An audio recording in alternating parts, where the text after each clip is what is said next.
Hello, hello. Good evening, everyone. Welcome. This is the Diversity Roundtable. We are welcoming everyone in. Today, we're going to do things a little bit different. I'm sorry, I had a little bit of feedback from the YouTube channel. So, my name is Darlene Davis Goodwine. I am the facilitator for the Diversity Roundtable, hosted through the IOCDF Live platform.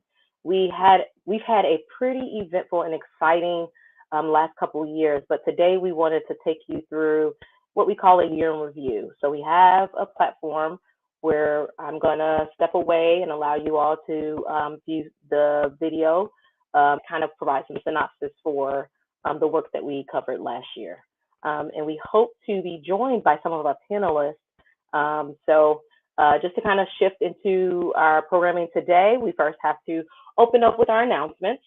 This live stream is educational and is not intended to replace therapy. For treatment-related questions, please work with your provider or contact a local clinician. You can use the IOCDS online resource directory at iocds.org/find-help to locate a trained clinician near you. IOCDF is also not a crisis line, so this space is not the most sufficient for crisis support. If you are in crisis or you are ever feeling suicidal or unsafe, please call the 988 Suicide and Crisis Lifeline by dialing 988. You can also access online at www.988lifeline.org or present to your local emergency room or call 911. We want to create a safe space and be kind and respectful to everyone. At the end of the day, we're all here to support one another, and we want to ensure that this space is welcoming, and we want to also use platform to bring forth the voices of our entire community.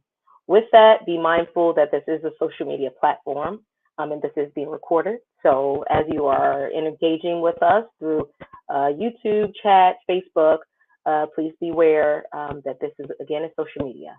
So with that, I'm going to transition over to the video that Brennan has put together for us. We are very grateful for his work and the work of IOCDF in supporting this Diversity Roundtable. So I'll turn it over to the video, and I will be waiting on the other end with some panelists to take on questions and engage further. Thank you so much.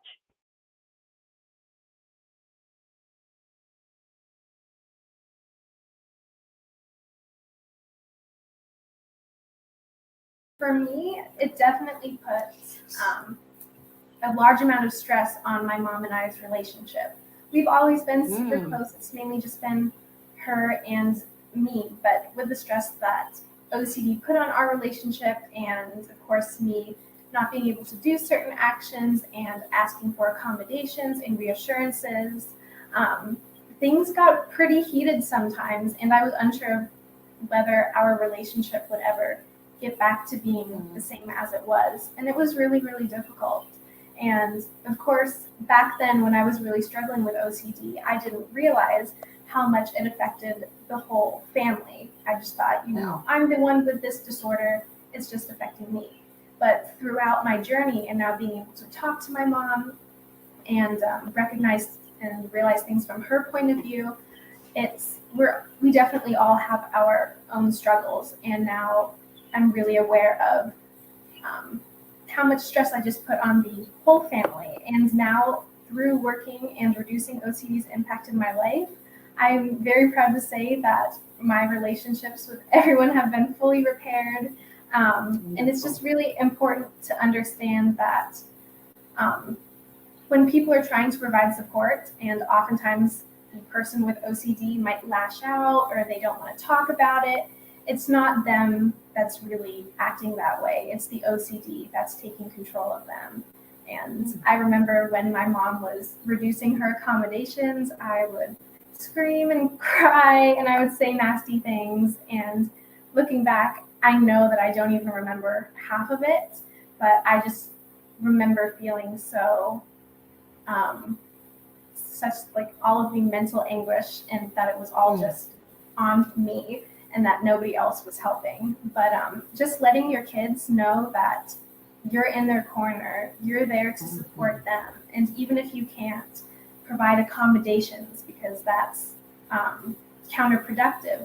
Just letting them know that you're there if they need to talk, you're there to support them in their journey. Often the children teach the adults or the younger ones teach the older ones. But you have a lot of wisdom, a lot of good things you said, just as Darlene said. And I wish I had understood all of that a decade ago. My son was 13 when he showed the signs, but nobody had a clue. I didn't, doctors didn't. And, he had a lot of strep throats and really severe upper respiratory infections. And then after this one really bad one, he started obsessing about his walk, his inability to project his voice, that he might not make it anymore. And so nobody talked about OCD. We did finally find a therapist who was researching through the DSM manual, trying to figure out what this might be. And so she found body dysmorphic disorder, but I don't think she really understood it was OCD, and we didn't either. And they all kept saying, and then when he would have a reaction to antipsychotics they put him on, then he had bad reactions, and they went deeper into must be psychosis or this. And we just been bouncing around like that.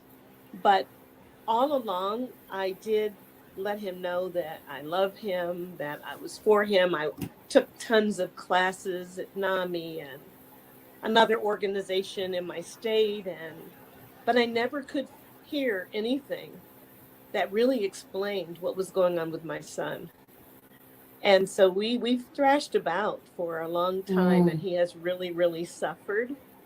So I would say now there seems to be much more knowledge about OCD. I think there are more resources. It's included more in NAMI's materials. People have a better sense of pans and pandas than they did a decade ago. Yep. Sure do. So we're still searching for all the right answers because we've been on such a terrible journey without knowledge and people not understanding. But it can be it can really go badly if you don't know, if you don't get the diagnosis and the proper treatment. But as with all other bad experiences, there are also some wonderful things. You do grow. I think that, we met a doctor along the way who was very, very knowledgeable and helpful. And that's made a big difference. We met a psychologist along the way who is knowledgeable. I would say that materials that I read online through the IOCDF helped me to understand the problems with diagnosis. Then I felt so much better when I learned that it wasn't unusual to have trouble getting the diagnosis. And then I've met a couple of people through this organization who had that experience, and they're young. And it was nice to hear a personal experience. It's just an honor to be with everyone tonight. And I just want to thank Dr. Goodwine for moderating. And I agree with you, Valerie. This is such an important topic. So I'm 49 years old. I've been married to my sweet husband, very patient husband, Mike, for 22 years. And we have 2 daughters. They are 14 and 17. And I've had anxiety and OCD to varying degrees throughout my life. Didn't know what it was for a really long time. As we often know, OCD takes a long time for many of us to become diagnosed properly. But for me, menopause, and I'm sorry for any men out there that have to hear this, but maybe you've experienced this with your wife or other women in your life. Menopause definitely was a huge trigger for me for OCD flare-ups. So that's why I'm really excited to talk about this, because I think we really need to shed light on this. We talk a lot about other types of OCD, times in our lives that OCD comes up, like perinatal OCD, but we don't really talk about menopause and OCD. So I'm really fascinated by that topic and looking forward to this discussion. It was still traveling with me. I went overseas for 2 years, took a job over there, came right with me. First couple days, everything was new and exciting, but OCD showed up. It did, and caused me to be late for things and one thing after another. I did fight really hard no matter what was in the way. I checked, I went back, and that's what I called it, checking. And I would do that, but I didn't want it to stop me from enjoying my life or meeting my goals. I know it held me up, and I would allow time for it at times. And I know that's probably not the best thing, but it was. I read self-help books. But I fought to have a good life. I think for me, it's important as an advocate for the International OCD Foundation to make sure people still understand that ERP is still the gold standard for treatment and for a reason. I know that there, I don't want to say, I get confused sometimes when I hear people say it didn't work for them, as opposed to saying it didn't work. There's a big difference too, that it does work. It practically saved my life. I'm open to listening to what other people have to say, what treatment helped them, but I just want to make sure that the listening audience understands from my perspective, ERP is the gold standard and for a reason. It's been totally researched and studied since I think 1970, and I think the last research was done in 2006. So having said that, I didn't get my diagnosis until I was 54, which is, and I'm 67 now, which is a long time to go without treatment. Yes. And for me, my story is long, but because I didn't get diagnosis until 54, I had to kind of go back and look at my life and, see where the OCD unfolded. The community needs to see that we are here for you. We're trying to help as much as we can. Go and see a therapist, find a support group, go on to the IOCDF website. There's plenty of information. Watch the podcasts. There are some wonderful podcasts, Chris and Liz and Ethan Smith. There's so much there now, and it's to be used by us, and I find it very valuable. Even Instagram, if you could manage that. But I want everybody to know that if you are diagnosed and you have compulsions and you can't break it down or avoid it, I mean, break it down for yourself. Take smaller steps. Change it up a bit. Do whatever you can to make that habit less of a habit, and you could do it. I know I could do it after all these years. We can do this, and we are very strong people. Yeah. And keep chipping away at it. And I also want to say that look at some of these as opportunities. If you get stuck in something, say, okay, I'm not going to respond to this way. I'm going to make it an opportunity to change it up. And that's helped me see some progress. And I really believe that happens. The more you break away and you trust yourself, you start feeling, I guess Katie says, sit with the ick. And you do sit with this feeling, you don't like it, but then you get through it, and then look back at that as a springboard for the next time. Say, wow, I did that time. I can do it this time. And keep moving for your health physically and also mentally. Keep moving. I think for me, my first impression when I got there was, oh, this is so wonderful, especially because I'm from the West Coast also. So I was already excited that people were coming to my side of the world. But then when I started going through the programming, I was a little disappointed. Um, I think we're lacking in visual context, as just seeing different faces. Um, I think I was disappointed that there was not a lot of panels as a Black woman to choose from. Um, and also a person of age. Also, I was disappointed that there were one or two groups that was offered for those individuals. And I do think it was much better than before. I've seen it grow over the years, so that's a plus. But I was still hoping for um, more diverse topics, um, more individual specific topics just for maybe the Black community, because like you said, even though we're in a diverse group, they're still diverse within the group. And so those were the two kind of disappointments.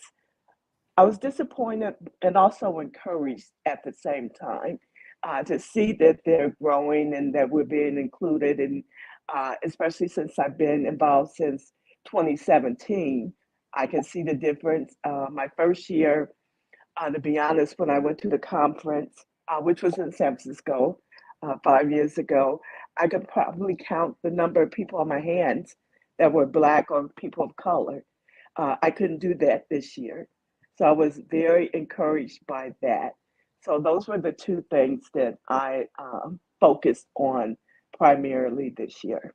So very much like Val, I haven't been around nearly as long as Val, but just from my first in-person conference last year at Denver, I will say that I saw so many more diverse faces, at least in the audience, in the crowd. And that made me really, really happy. I think I could count literally on maybe one or two hands how many folks I saw of color at the Denver conference. And it was actually really amazing to me how many more people of color I saw in San Francisco. I mean, I even ran into a group of Puerto Ricans and we got to speak Spanish, and it was really, really fun and nice. And I think people don't realize how much more welcoming it makes that environment when you find people who you intersect with on many different, identities versus just one or two. I know that I had a couple of clinicians who came up to me and said, I'm not going to tell you who, obviously, but I have, some patients from your culture who came to the conference just because of you. And I mean, okay, that's like a scary feeling, right? And I'm kind of like emotional about it right now because I haven't even processed everything from the conference. But it made me feel so good that somebody wanted to come because they saw themselves. They saw themselves represented. They saw their culture represented in some way. And they felt like that gave them more of an avenue to become involved. Kind of like Val, I was a little disappointed with the choice in panels, and it's not anyone's fault. I think the IOCDF is doing a really amazing job at bringing more diversity. It's just such slow growth, and that can feel really hard. I get impatient. One thing I will say is that I was disappointed to see certain things like the justice-based ERP being spoken about from a very white cis hetero lens. I would love to see diverse folks presenting on these, important topics that affect us. I would like to see our people, our identities being uplifted, our voices being uplifted in those situations. Honestly, if I were to sum it up, I would just say, wow. I've been going to these conferences for a while now, and the amount of diversity, the amount of support groups for BIPOC this year just absolutely blew my mind. Was it several? No, but it was more than last year and the year before that, et cetera, et cetera, et cetera. Something that I struggle so much with is community and seeing myself in other people, especially when you have OCD. And so this year I went to so many of the BIPOC talks. I'm going to put you on the spot, Valerie, for a moment, and just say that your story when you were presenting just resonated so deeply with mine. I just wanted to say that I really appreciate and acknowledge what's been said. And I think that there is so much room for growth. And I'm so glad that this is a safe space where we can talk about that. And I just want to really underscore that we value so much those opinions. And I think what was really amazing for me to see, it was my first year at the conference attending. So I was just so encouraged by, I know the progress is slow, but seeing that slow progress come to fruition.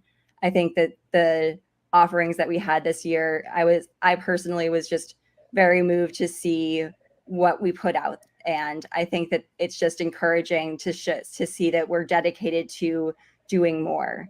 And I think that, there's urgency in our voices when we're talking about the need for more. And I think that we can see an expansion of this moving forward. So I'm really optimistic about what's to come.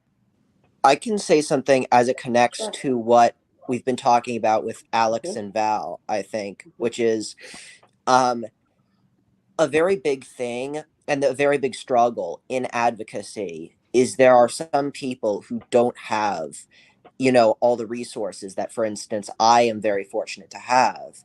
Privilege. And one of the important, privilege, and also money, which is also privilege, I guess. It's very various different types of resources, even, good clinicians, which is another kind of privilege.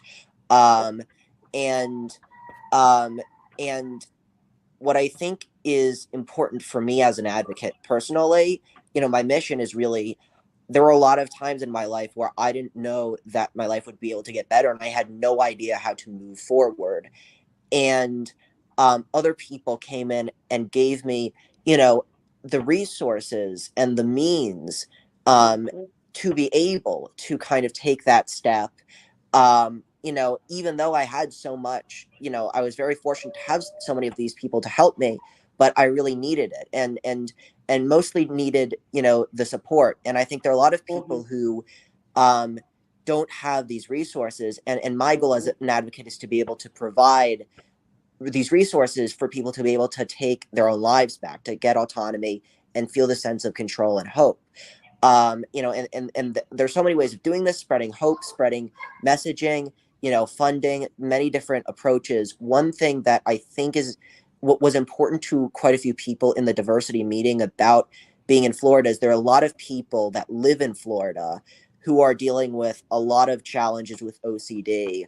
And this is a very large number, according to quite a few people statistically. And of some of these people, for instance, they face a lot of challenges, in some cases discrimination, in some cases lack of resources. And, some of these people may not be able to travel, for instance, all the way, from the East Coast to the West Coast, not to mention that traveling on a plane, for instance, is very difficult for someone with OCD in many cases. And so part of, I think, what's important about this is it's been a long time since we've had a conference in that region of the US. It's been, I think, like 10 years ago. It's been so long ago that I didn't actually have OCD the last time this happened. It was like a year before my initial onset. And so I think that that's one of the considerations people are weighing. At the same time, something that we are very passionate about is taking steps to make this safe and a safe space, and to really take specific and particular measures regarding the upcoming conference in Florida. My thoughts with my OCD thoughts got really, probably not unique, but strange, I guess, It was like relationship OCD mixed with scrupulosity that was geared towards my son. And it was really strange. And so, I went to pastors and stuff, and that just made it really worse, and it left me with no other options. I just had no other options. And so my thing is that I know people go to pastors and their faith leaders really looking for hope and a way forward, and then they're met with like all the wrong advice. And so that's my that's why I'm here. I'm here to help bridge the gap of that very much needed gap in the faith realm. And that's what a lot of Katie does, and it's just, that's where my main core is that, there's so many people that they won't talk to anyone else but their faith leaders, and it's really disheartening when that's the only people they'll talk to. And then they're told, I know it's not intentional, it's definitely not intentional, but they're told all the wrong things because the faith leaders don't know anything about the mental health world, and they're going off of those sort of things. So that's my biggest reason why I'm here now. If you have a support system, and I realize that for some people, you might be thinking, I don't think I have 5, maybe you have 2, or maybe it's even just 1. The fact that you can put that on there, and you may not have the energy to text, if you could just click a button and that's it, that contacts somebody. I mean, that right there is so life-saving. And let me tell you what, everybody. Community work is so important, especially within our communities, to be able to bridge those resources and show families that this is not something to be afraid of, or that this is a valid way of supporting people. And this is a real issue that we have, and to validate that in specific cultural communities where it's in the ways that they would receive it the best. So I just want to highlight the extreme importance of community care, because there was no way I was going to be seeing a clinician. Like, I either was going to die or I suffer, which I did, until I ended up getting care on my own as an adult and early teen. So I just wanted to talk about that too. Yeah, I mean, I agree with everything everyone said, and why I'm here is because well, first and foremost, and I think the fact that what I'm about to say is scary is part of the problem. As we talked about, like, the word suicide is taboo. It's people either get scared or they judge you or whatever. And like, I still live with passive suicidal ideation, like, I guess is like what you would call it. And while I don't feel at major risk, like, the fact that I even live with that, and that's something that feels pretty chronic for me, is something that I wish wasn't so taboo to talk about, that I could just share my lived experience, share the reality of how I live. And I do that, like, on my podcast and stuff, but in terms of just like regular conversation, like, I do live with that fear of being judged or being misinterpreted, and always having to qualify it with 10 statements. Like, yeah, like, but you don't have to go call someone on me right now. Or, even if I were in crisis, it's like, it doesn't feel like, there's a capacity to just hold someone's pain. And I feel like it's so, because we're not educated, we don't know any better. It just feels like safer and easier to just ignore it, or to dismiss it, or to find reasons why it's not valid. And, on paper, compared to the level of debilitation and the absolute like rock bottoms I've lived through, which are, quite different than the way I am and the way my life looks like now. On paper, it doesn't really look like there's a reason, quote unquote, that there's like, it seems more justified that I felt it in the past versus now. And yet the reality is I still do. And it's because it's not I mean, I'm sure, of course, circumstances can amplify that and can make it worse, but it's also just something that I live with because of the way my brain is and the way my experience is. And that, like, I have to work to accept that, but it's also extremely isolating, and I feel like can be very dangerous for other people who might feel even closer toward acting on it. And if they're so afraid to talk about it, and they're so afraid of the consequences, and either being dismissed or not having community, or just, being treated incorrectly for it, then they're not going to talk about it. They're suffering silently, and who knows what will happen. So I just really, whatever I can do and whatever we all can do to just normalize it more, and to just bring compassion and awareness to it. I mean, that's why we're here, right? It takes away from the fact that suicide and suicidal ideations are related to mental health. When somebody says that, what it does is it doesn't capture the pathology of the reasons why people are in those positions to begin with. When we think about other health things, we never say commit cancer or commit heart attack. Like, you never hear anybody say, oh, they were a bad person and that's why their heart went bad. But you hear that when it comes to mental health, especially related to suicide. We have to look at the reasons for the people suffering so greatly, and it's because of the foundations built around the disorder that they're having. And that's why it's not selfish. These people who feel this way, and Erica and Uma, I'm going to look at the two of you. Like, I look up to you ladies. I absolutely love you ladies to pieces. I see you guys. I get so excited to be around you. And I hear those stories and I hurt for you, because I also know that there's people out there, hopefully not the people viewing this, but I know there's people out there that thinking like, I can't believe that they at one time thought that way. Well, that's just how the constructs of these disorders operate. It's disordered. You know, people don't want this. Sometimes it seems like it's the only other option because of, again, we got to look at this medically speaking. And it just makes me so sad that of all the things, it's of all the things that this is so stigmatized, and it's one of the most common reasons for death in our society. Common reasons for death in our society. Oh, I'm back on. As you all see, I was on here with you all in the chat space. So welcome back, everyone. I will not be able to do both. So I'm going to come out of the YouTube chat and join you here. If you would like to visit me over here with questions, I can try to see what I got. All right. All right. So I'm back. I love it. I'm excited. I would love to hear from you all. Oh, look, it's right here. So, oh, look, I joined it there. Chime in, guys. Tell me what you're thinking. This is our Q&A. I would love to hear questions. I would love to hear thoughts. I would love to hear feedback. In my engagement with folks on the YouTube channel, I noted that there was a lot of investment and folks found this space to be very useful. And I really appreciate that. When we started this a couple years ago, I think my agenda was just to participate in dialogue related to diversity topics that were more about how do we turn these conversations, this awareness, into actionable, observable experiences. And based on what you all have shared, it seems that you all agree that we've been successful in doing that. Why can't I do that? I don't want to do that. We're trying to look at the, what you call it. So let's go ahead and do a roll call, and I'll let you know who I see so far. So we have, oh, it's a lot more people than I originally saw. We have Betsy, Matthew, Nathan, myself, roll call, Amy, Erica. Hey, Erica. Yeah, would love to hear from you all. This is my first time kind of blending. Oh, Melissa. Hey, Melissa.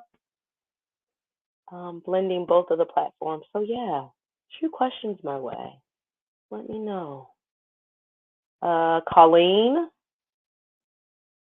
my OCD and I'm being mocked. Oh, Colleen, I'm so sorry to hear that. Amazing year in review. Thank you. Thank you. So here is what I would like to open the floor with, because from my seat, the goal is to continue the platform, but I wanted to connect more with the community and hear from you all what might be helpful. And so I know that Amy offered some recommendations and suggestions about actually dynamics that are continuously discussed in the space, which is how do we ensure we continue moving forward with representation? I love that a lot. I was completely enthralled with the participants on the panels this year. I really appreciated the topics. I hope to really continue to keep that energy moving forward. So yes, the idea is to definitely keep moving forward with the representation. Let me see here. I have 5 daughters, 3 have OCD, all have suicidal thoughts. I also want to make sure that we, in representing like the full OCD community, I want you all to lift your voices and speak to us specifically in this space out using this platform to highlight even the most uncomfortable topics. If you've ever joined the roundtable, you've seen me facilitate and even bring forth such things as agreements. And what we like to do with that is we like to make sure that we facilitate a safe space. And we do that through our agreements, which basically say we can agree to disagree, that we honor each other, we honor experiences, And we seek to show people that we value those differences through not only allowing folks to speak and share their experiences, but supporting even when we don't agree. And so I definitely want to make sure that's important and did that this year by not only representing ethnic and racial differences, which is where a lot of this work often starts, but we talk about different clinical experiences. We chose September as which is Suicide Awareness Month, to highlight and normalize this experience. And what we're normalizing is the conversation around these experiences. And that's what the roundtable is intended to do, facilitate conversation. And so I want to make sure that that is highlighted. I'm going to read a few of the posts here. I learned a lot from talking with people from different cultures, but need to learn more to be more effective as a support group leader. That's fair. That's fair. So Amy shared her interest in learning more about different cultures to be an effective support group leader. Here's one of the things I'll add to that so that you can expand, because I'm sure when you come to a space like the Diversity Roundtable, a lot of people are interested in learning. I often think we miss out on opportunities to talk about how to structure that learning experience. And as a facilitator of like diversity talks, uncomfortable conversations, difficult dialogue, that kind of thing, I often give people permission not know. And you're like, well, what do you mean, right? Because that means we're living in ignorance. Here's what I would much rather you have: awareness that I don't know. Because then what does that facilitate? An authentic approach of curiosity. If you are facilitating, because let's keep in mind, while I'm a Black cisgender woman, like there's no way I know everything about every Black person. There's no way that I know everything about every woman. There's no way that I know everything about all the areas that I've studied. And so when you are in the role of providing or creating a safe space, you're responsible for facilitating curiosity, a safe space that is non-judgmental, a safe space that welcomes diversity, that welcomes differences, and a safe space that highlights the voices, right? And so even if you're thinking about, how do I become an effective clinician? How do I become an effective ally? How do I become an effective support group leader? Seek access, seek knowledge, but anchor yourself in curiosity and understanding that awareness is how you take knowledge in, but you're never going to know anything. And you don't use that as an excuse. You use that as an opportunity to both continue to learn and also engage with someone around that curiosity. Now, let me take it to the next level, because as you know, there is often language that says, I am not responsible for teaching everybody, because I'm not. As a Black woman, as a person who has centered themselves in increasing knowledge and awareness about Black folks in OCD and how to treat them effectively, I still am not responsible for teaching everybody about Black people with OCD. But you know what I did do? I created a resource. And why am I sharing that? Because you too can do the same thing. Access the information, come join that interaction or that person with the knowledge that you have, and say, this is the work that I've done. I do need your support in helping me move the book just a little bit, right? So that's how we can do that. That is what entering these conversations, entering these spaces, joining us at the Diversity Roundtable, that's what that allows us to do. It allows us to maintain action around learning and knowing, but then when it becomes interpersonal and we start engaging with folks, it takes the responsibility off of the person to teach us, while it is allowing us to engage authentically around their lived experience. And I think IOCDF is doing a phenomenal job in facilitating these conversations and creating platforms. And this is not a plug, I'm not being paid. I just want y'all to know that I truly, honestly, in my experience, having been here all of these years, I'm seeing the work that is being done here. OCD, okay, so let me see. I'm just going to scan a few more talks and topics. No amount of knowledge is going to replace the experience from each individual human regardless. Absolutely. Hi, Alex.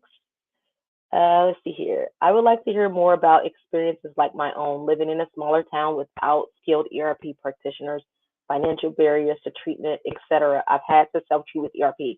Yes, I see you and hear you, Phyllis. I think that would be a phenomenal, phenomenal talk. Because what we're getting at here is access, and there are a number of barriers that contribute to why people can't access adequate care. Yes, Phyllis, thank you for sharing that. I really am making note of that. OCD is not a racist. It affects every culture and every race. But I did see where culture and the different way they handle OCD can be very, very different. Just saying, absolutely 1000%. Is that Selwyn or Selvin? That is very accurate. Actually, that is why I spend a lot of time working with the literature and the resources around Black people and OCD. And it's more so to the point that you said. It's the way that OCD likes to shift and change, and the things that it likes to hook itself into that makes it very relevant and important for us to understand cultures. We've seen it across religion, we've seen it across race, and so we've seen it across identities. So that's why we push diversity. And this is why representation becomes important, because it is very, very valuable to hear your lived experience being spoken by someone else. I remember, I think it was Ella, when she started talking about community. We are all looking to fit into our community. We are all looking to connect. We are all looking to find our people. And our people can have very, very different meanings. But it's always important to try and start somewhere. And so absolutely 1000%. I fully support that. And I would be interested to hear from you all. Like, what other aspects are we missing?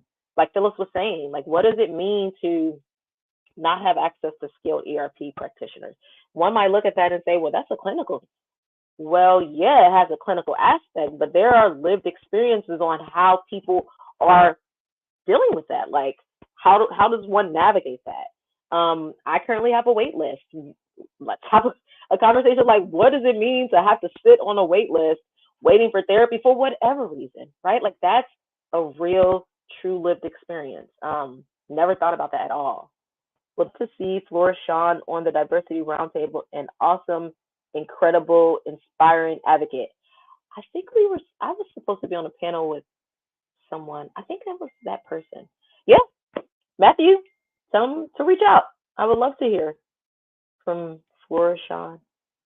That name sounds familiar. Looks very familiar. And if you know anyone who you think that you might want to hear from, please have them reach out to us. We are open to that. You're welcome, Phyllis. When my aunt went missing, my older generation family was absolutely upset. I put that she had mental illness, OCD, bipolar, on her missing person flyer. Erica, you were sharing your lived experience. Share with us what context that has. Like, why was that important? Because you wanted them to kind of see her in her fullness? That's what I'm reading for, but I don't want to overinterpret or misinterpret that. You can get better on your own if you have to. People need to know that so they can have hope. Absolutely, Phyllis. Let me read that out loud again. You can get better on your own if you have to. People need to know so they can have hope. Yes. And what we want to highlight in this space is that no one should have to do this alone. You shouldn't have to do this alone. And the judgment, it's just awareness that we are your community. This is a safe space, and we don't want people out there suffering alone. Like, OCD on its own is hard enough. So we want you to invite people to the space. The Diversity Roundtable is for any and everyone. And if this is where you get to connect, then come here. We can start here. We can get you connected to other resources. But if you got a place to start, if you need a place to start here. Because this is where we talk about lived experiences day by day. I didn't have access to an OCD specialist either. Mostly insurance denials. Yes. Mostly insurance denials and lack of providers. Absolutely. Another one I can think of was speaking on motherhood and OCD, not just perinatal and postpartum, but also ongoing journey as a parent with OCD, or couples where both have OCD, or one has OCD and parenting together. Yes, Melissa. So I'm going to go ahead and do my pom-poms. I wish I had pom-poms. Because I love talking about parenting stuff. I think that would be phenomenal. We talked about, I think we had Kira and Shelly, and we spoke a little bit about like that dynamic, but I think there's something to be said about just talking specifically about practicing as a parent with OCD. I love that idea. And and to be fair, I don't know that I've heard or witnessed anything about couples. And I know we haven't censored anyone. I would need to do a little bit of research, but I think that's a phenomenal idea as well. Sadly, in Austria, we are so behind the ball in treatment. To find anyone that deals with OCD over here is no joke. It's very, very rare. And I see all cultures here have one thing in common, regardless of race. They get pushed to the side. Oh, yeah, accessibility is a big issue across the board. So therapy options over here are very limited. Yeah, my heart goes out to you. Well, I hope you at least keep coming back here. And I know that, again, IOCDF has resources. Hey, I wonder, have you ever thought about like support groups? Who was that just talking about support groups? We can also come together and put our brains together and start solving some of these problems. Because remember, this platform started on advocacy and action. Let's come together and start solving some of these problems. I am on board for that. Maybe that's what we'll rename it. Diversity Roundtable. We have solutions. Erica's saying she had meds she did not take with her. Therefore, if one saw her acting irrationally, that would be the reason. Just like why you would put on a missing person flyer, a person doesn't have access to their diabetic meds. I know the family was upset that I was making my family look bad by saying anything about mental illness. You know what? You're right. You are absolutely right. Because behaviors can be misinterpreted, and if it's perceived as irrational, there are certain actions that are taken. So you wanted to ensure her safety. That's very valid. Nathan said there used to be a support group in my town. Where'd it go, Nathan? Did they close it? What happened to it?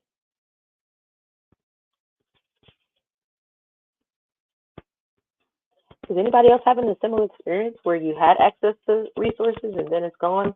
I've actually am currently experiencing the complete opposite. I am in the Midwest, have a practice in Kentucky, and there are not many providers, and there are no providers that have different ethnic representation. So I think I'm the only Black provider here in Kentucky that I know of. If you're out there, please find me. But I'm pretty sure I'm like the only Black provider in Kentucky right now. And I am also working on getting my license. So I'm unable to, because of that. And I have nobody to refer them to because that's what happens. So, so part of this roundtable can also be us linking and networking providers out there, folks who with lived experience, who know providers. Maybe we can start coming up with like a really intensify that network, because I think there are people out there that are working that are not aware of IOCDF, so they may not be represented in our platforms. All right, so there used to be a support group. They closed due to lack of attendance. Has anyone ever dealt with OCD and MS sufferers? One of my daughters has both. MS, multiple sclerosis? What does MS mean? Me and my husband both have OCD. That's why I thought of couples, because it's a topic I haven't heard about before, or someone who parents with a parent with OCD. Yes, Melissa. Delvin Quest, I absolutely recommend checking out OCD Washington. It's a new OCD organization. Wow, I was wrong. OCDWA. It's a new OCD organization in Australia. Literally none. Erica says there's literally none in Kansas City, Missouri. Literally no one in Kansas City, Missouri knows about the IOCDF. Yeah, so we got work to do, y'all. I can represent that. I can understand that. It goes down to advocacy and action. All right. So I won't belabor or hold you all hostage any longer. I do want to say thank you again for coming out and joining us in our year in review. Be on the lookout for our future programming. I will definitely pull from some of these, all of these suggestions. And I hope we've captured some of y'all's contact information, because I hope I'll be able to find you. And if you know anyone or any ways that we can reach out and get providers on board, get presenters on board, get folks with lived experience or panelists on board, find us. We are all looking to do the work to expand, make sure that representation is present. Moving forward, here are some, just to give you a heads up on what we'll be doing with our next Diversity Roundtable. We're going to bring forward the DEI, Diversity, Equity, and Inclusion Action Committee. I don't know if any of you are familiar with the DEIAC, but it is actually a body supported by IOCDF, very active and engaged in diversity efforts. And so we want to bring the panel forward so that they can connect with the larger community and let you all know what's been going on, the work they've been doing over the years, similar to what we did in the interview, but it'll actually be a panel, so that we can continue this work of increasing representation, lifting voices, and increasing representation. Because as someone said earlier, we are not having to do this alone or not having access. We want to eradicate that phrase. I want to, and it probably won't be in my life, and that's okay, because I know that there's work to be done, and I'm okay letting that be my last breath. But I want us to get to the point where that is a less common phrase, where a person says, I couldn't find services, and someone would say, oh, here it is right here, you got it. Or I went to a provider and they didn't even know what OCD was. Or I can't find a support group, they closed it out because no one was attending. Things like that. We want to make sure that we are meeting the needs of the community, because you all speak up. Your voices are important, your experiences are important, and we know that there's work to be done. So we hope to keep moving this initiative forward. And if there's anything that you feel like we can do in this space, please, please, please, please reach out to us, let us know. We hope to stay connected. We hope to keep engaging you in this space, and we look forward to continue to host you all. With that, I would like to close the night out with a thank you. Visit IOCDF, keep connected with the lives, with the resources, visit the website, and we'll see you back here in a couple months. All right, you all, thank you so much. Have a good night.